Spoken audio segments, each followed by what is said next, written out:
Hello first grade, so this is Miss Steiner and I'm just going to make you a quick video to show you how to get into our new type of assignment today called EdPuzzle.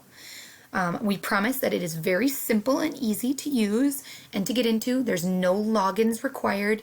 It's just a new cool way to do format to do an assignment, and we'll show you why. So this is my Google Classroom. All of the first grade Google Classrooms look very similar, so even if you are in Mr. Whitebread or Miss Flaycheck's class, this should all look very similar to you, just maybe slightly different colors or words, but very close to the same.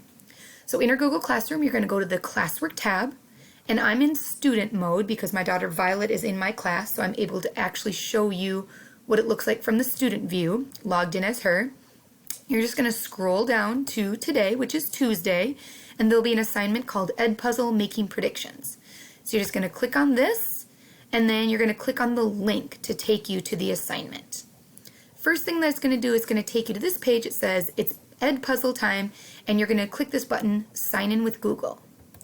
When you click on that, it will bring up all of the Gmail accounts that you've been using on this device. Your student account may be the only one, or there may be some other ones like mom or dad. Make sure you are clicking on your student account. So I am pretending to be Violet. She's a student, so we're going to click on Violet's account.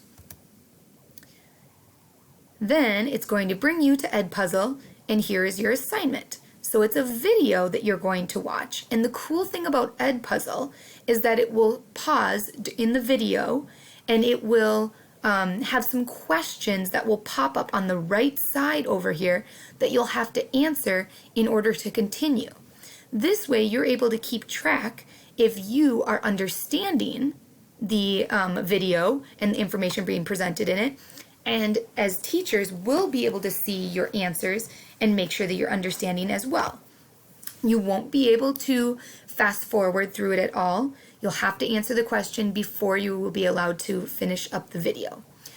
So I'm not going to show the video because if I do, it's the exact same video as you'll be watching today. I don't want to give away all the information and the exciting part about it. But when you are done completing the video, what you'll do is you'll go back to your Google Classroom, click on View Assignment, and you'll just click the button Mark as Done. It'll probably be a different color in your teacher's classroom. In my class it's orange, but in other classrooms they have different colors. And that's all you do. So, like we promised, super simple. You're just going to click on your Gmail. It'll bring you to the video. You watch it, answer the question or questions that will pop up, finish the video, and then click Mark as Done. And you're all finished for the day, and we'll be able to see it on our end that you've completed it as well. All right, I hope you guys have a great, wonderful day learning about predictions. Bye.